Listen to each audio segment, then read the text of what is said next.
এবার এক বিরল ঘটনার সাক্ষী হচ্ছে বাংলাদেশ। জো বাইডেনের সঙ্গে বৈঠক হচ্ছে ডক্টর ইউনূসের। জাতিসংঘের সাধারণ পরিষদের অধিবেশনের ফাঁকে মার্কিন প্রেসিডেন্ট জো বাইডেনের সঙ্গে দ্বিপক্ষীয় বৈঠক করবেন অন্তর্বর্তী সরকারের প্রধান উপদেষ্টা ডক্টর মোহাম্মদ ইউনূস। নিউ ইয়র্কে স্থানীয় সময় আগামী 24 সেপ্টেম্বর মঙ্গলবার দুপুরে তাদের মধ্যে এই বৈঠক হতে পারে। সাধারণ অধিবেশনের ফাঁকে মার্কিন প্রেসিডেন্টের সঙ্গে কোনো দেশের সরকার প্রধানের বৈঠকের ঘটনা বিরল, কিন্তু নোবেল বিজয়ী ডক্টর ইউনূসের প্রতি সম্মান জানাতেই জো বাইডেন এ বৈঠকে অংশ নিচ্ছেন। মার্কিন প্রেসিডেন্ট সাধারণত জাতিসংঘ অধিবেশনে যোগ দিতে নির্ধারিত বক্তৃতার দিন সকালে নিউ ইয়র্কে পৌঁছান। বিকালে তিনি জাতিসংঘে আগত রাষ্ট্র ও সরকার প্রধানদের সম্মানে একটি সংবর্ধনার আয়োজন করেন।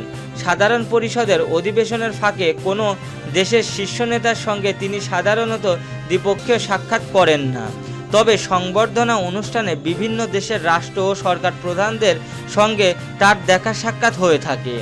এছাড়া প্রধান উপদেষ্টা আরও বেশ কয়েকটি দ্বিপক্ষীয় বৈঠকেও অংশগ্রহণ করবেন, তবে ভারতের প্রধানমন্ত্রী নরেন্দ্র মোদীর সঙ্গে বৈঠক হচ্ছে না।